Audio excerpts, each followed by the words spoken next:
सबको ओम शांति। आज हम लोग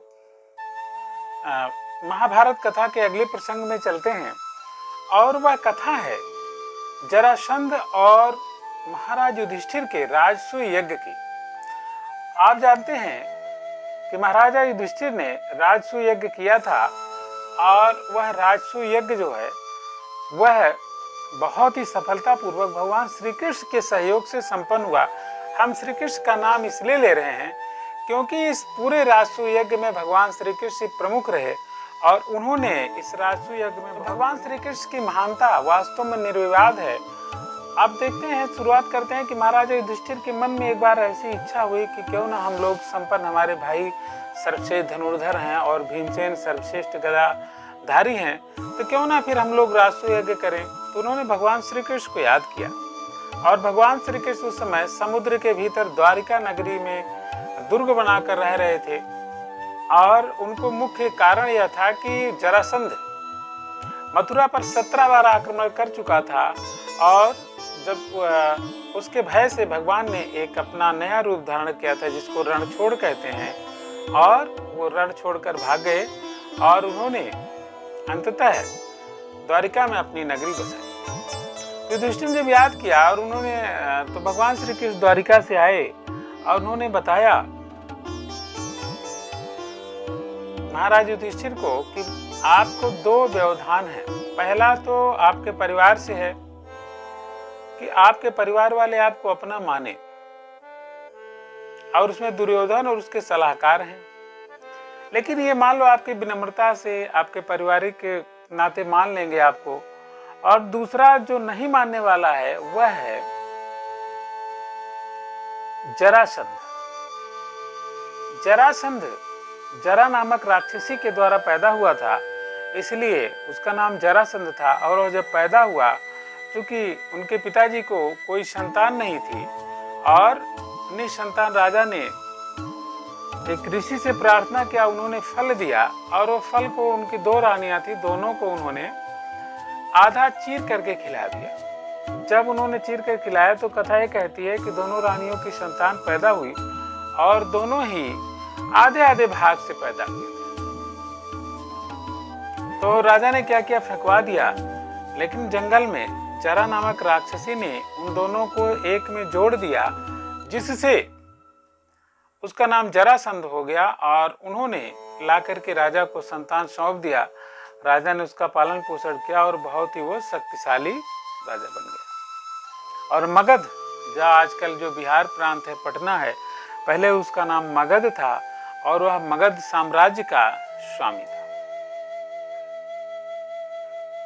और उसने महाराज कंस को, जो कि मथुरा के राजा थे, अपनी दो पुत्रियों की शादी किया था। तो जिसके नाते वो कंस को बहुत मानता था और जब भगवान श्री कृष्ण ने कंस को मार दिया तो उनसे दुश्मनी मान करके जरासंध ने 17 बार अपने सहयोगी सेनाओं के साथ मथुरा पर आक्रमण किया और वह श्री कृष्ण को हानि पहुंचाने में तो नहीं सफल हो चुका, लेकिन मथुरा के लोगों को बहुत परेशान उसके नाते होना पड़ा और अंततः भगवान ने अपनी नगरी द्वारिका बसाई। तो जब भगवान ने ऐसा कहा कि वह बहुत शक्तिशाली है युधिष्ठिर से, तो युधिष्ठिर ने कहा तो चलिए फिर हम अपना विचार त्याग देते हैं। जब युधिष्ठिर ने ऐसा कहा तो भीमसेन वहां थे, उन्होंने कहा कि महाराज आप बहुत गलत सोच रहे हैं और हम सब के लिए मिल करके ऐसा प्रयास करें तो कोई चीज असंभव नहीं है। तो अर्जुन और भीमसेन दोनों ने उत्साह दिलाया। तो उन दोनों को उत्साह दिलाने पर भगवान श्री कृष्ण ने कहा ठीक है, जरासंध को सेना में के साथ हरा पाना मुश्किल है, तो हम तीनों ही जाएंगे और ब्राह्मण वेश में जाएंगे और उसे द्वंद्व युद्ध करके हराएंगे। तो भगवान श्री कृष्ण, भीम और अर्जुन तीनों ही लोग पैदल यात्रा किए और ब्राह्मणों के भेष में मगध पहुंचे और वहां पर पहुंच करके उन्होंने महाराज से मुलाकात किया और उनसे कहा, श्री कृष्ण ने कहा कि ये दोनों हमारे जो वीर लोग हैं, भीमसेन और अर्जुन ब्राह्मणों के भेष में ही थे, उन्होंने कहा हमारे दो ब्राह्मण हैं, यह है अभी मौन व्रत पर हैं, रात के 12 बजे इनका मौन व्रत खुलेगा, उस समय आप आइएगा, फिर इनसे भी बातचीत होगी। तो अतिथि प्रिय राजा जरासंध रात के समय पहुंचे और उस समय इन लोगों के हाव भाव देख करके और इनके शारीरिक चिन्हों को देख करके इन्हें थोड़ा सा आश्चर्य हुआ। उन्होंने पूछा कि आपके कंधे पर धनुष के निशान है टांगने के, और ये है कोई महान योद्धा मालूम पड़ते हैं, सच सच बताइए आप लोग कौन है। तो जब इस प्रकार से जरासंध ने पूछा तो भगवान श्री कृष्ण ने अपना पूरा परिचय दिया और भीमसेन और अर्जुन का भी परिचय दिया और उनसे कहा कि हम लोग आपसे एक ही चीज चाहते हैं, द्वंद्व युद्ध चाह रहे हैं, आप तीनों में से किसी एक को चुन लीजिए और हथियार चुन लीजिए जिससे हम लोग आपसे द्वंद्व युद्ध कर सकें। तो उन्होंने कहा कि श्री कृष्ण तुम तो बहुत बार भाग चुके हो और अर्जुन से मैं क्या लड़ूं, ये भीमसेन कुछ बलशाली है, इसी से हमारी कुश्ती होगी। और कहते हैं कि भीमसेन उसी समय से कुश्ती शुरू हुई। जरासंध से भीम की 13 दिनों तक लगातार बिना थके दिनों रात का युद्ध होता रहा। 14वें दिन जब जरासंध कुछ शिथिल हुआ तो भीमसेन ने उसे धरती पर आकाश में घुमाकर नीचे धरती पर दे मारा और ये सोचा कि उसके प्राण पखेरु उड़ जाएंगे, लेकिन जरासंध का कुछ भी बाल बांका नहीं हुआ। तो भगवान श्री कृष्ण ने पहले ही बता रखा था कि जरासंध का जीवन उसके 2 भागों में है। तो भीमसेन ने क्या किया कि धरती पर पटक करके और पैर दबा करके उसको 2 भागों में फाड़ दिया जरासंध को। फिर भी जरासंध नहीं मरा। फाड़ने के बाद उसके दोनों शरीर एक हो गए। तो भगवान श्री कृष्ण ने भीम को इशारे से समझाया। उन्होंने एक तिनके के 2 भाग किए और उनको विपरीत दिशाओं में फेंक दिया, जिससे भीमसेन को पता चल गया कि अब हमें इसको विपरीत दिशाओं में फेंकना है। और जब उन्होंने जरासंध को चीर करके विपरीत दिशाओं में फेंका तो दोबारा वह नहीं जुड़ा और उसके महल में हजारों राजा बंदी थे, जिसको भगवान श्री कृष्ण ने सबको मुक्त करवाया। और जरासंध का पुत्र सहदेव था, उसको उन्होंने राजगद्दी प्रदान किया और कहा कि आप लोग राष्ट्र यज्ञ में आइएगा।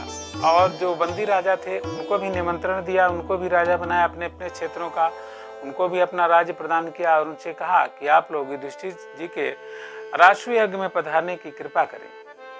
तो जिन राजाओं को जीवन मिला उन्होंने तो भगवान को बहुत धन्य माना और बहुत उनको कृपा प्रसाद माना कि इनके प्रसाद से हमको जीवन मिला है, अन्यथा जो जरासंध था उनको किसी न किसी यज्ञ में नरबलि के रूप में मरवा देता, जिससे इनकी जीवन लीला समाप्त हो जाती। तो राजा बड़ा प्रसन्न हुए और उन्होंने युधिष्ठिर का मन से साथ देने का वचन लिया। और सहदेव ने भी युधिष्ठिर के महाभारत के युद्ध में भी साथ दिया था, पांडवों की तरफ से लड़ा था और राष्ट्र यज्ञ में भी बहुत ही निष्ठा और लगन के साथ बहुत सारी भेंटें लेकर के वह इंद्रप्रस्थ गया हुआ था। तो बहुत ही उनका सहयोगी बन गया। इस प्रकार से जरासंध का पतन हुआ। अब जब राष्ट्र यज्ञ शुरू होने लगा तो ये हुआ कि भाई किसका अग्र पूजन किया जाए। तो भीष्म राज से युधिष्ठिर ने सलाह लिया। सभी बुजुर्गों ने ही बताया कि भगवान श्री कृष्ण ही परमात्मा का अवतार हैं और वह सर्वश्रेष्ठ हैं, तो कृष्ण की ही पूजा करनी चाहिए। तो युधिष्ठिर की आज्ञा से नकुल और सहदेव आदि ने युधिष्ठिर का चरण धोए और उनकी अग्र पूजा किया, उनको पुष्पमाला से अलंकृत किया और सर्वश्रेष्ठ के रूप में उनको घोषित किया गया। अब इस बात को उन्हीं के बुआ का लड़का जिसका नाम था शिशुपाल, और जब वो पैदा हुआ था तो उसकी 3 बाहें थी, अतिरिक्त बाहें थी। अब जब वो अतिरिक्त बाहें, ये कहा गया कि जिसकी जो अतिरिक्त अंग हैं वह